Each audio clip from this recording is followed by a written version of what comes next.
All right, so back here on the 1978 Toyota pickup and doing the initial engine teardown.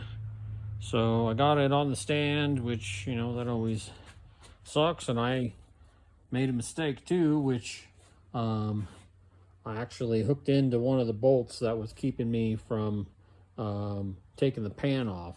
And so there's actually the pan has some mounting bolts for the transmission. And so I wasn't able to take the pan off, so I had to do it again. And even then, stupid thing's wonky. So whatever, I suck at putting it on the stand. And whatever.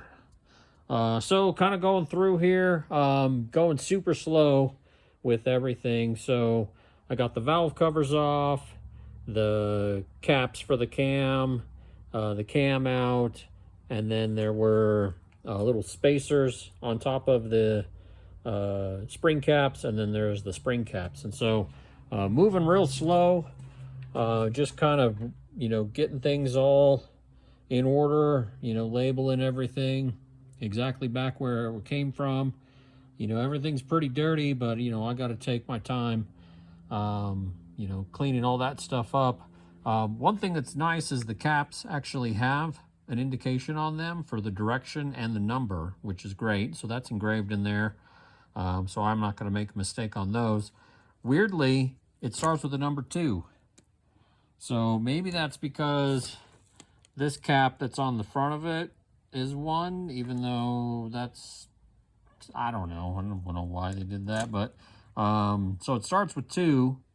And so then I actually labeled all of the corresponding hardware starting with 2 as well. So that way I didn't look at number 1 and then this cap is number 2 and get all confused and messed up about it. And so I started them with 2. Now there's 2 pieces to each one of them.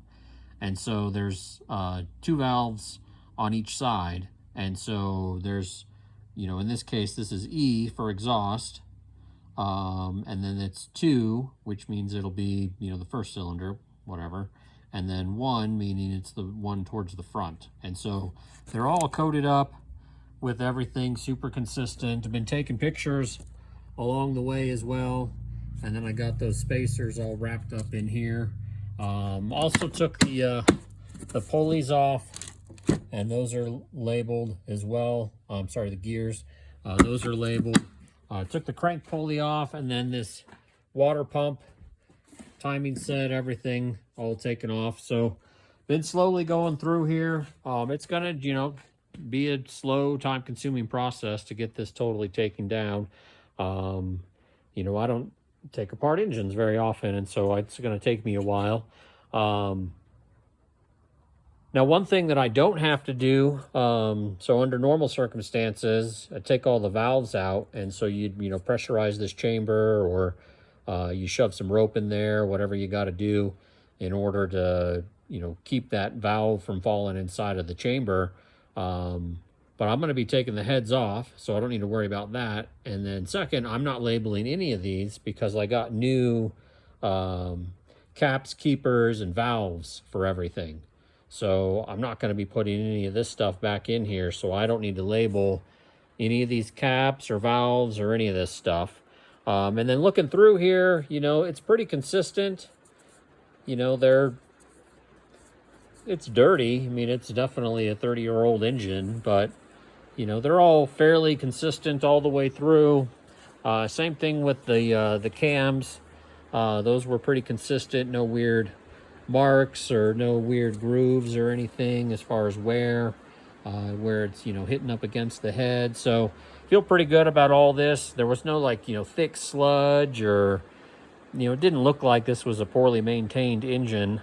You know, I definitely have like carbon buildup, but you know, what do you expect? It's 30 years old. So like I said, I'm going to keep moving through this. There's a bunch of hardware that's bolted to it.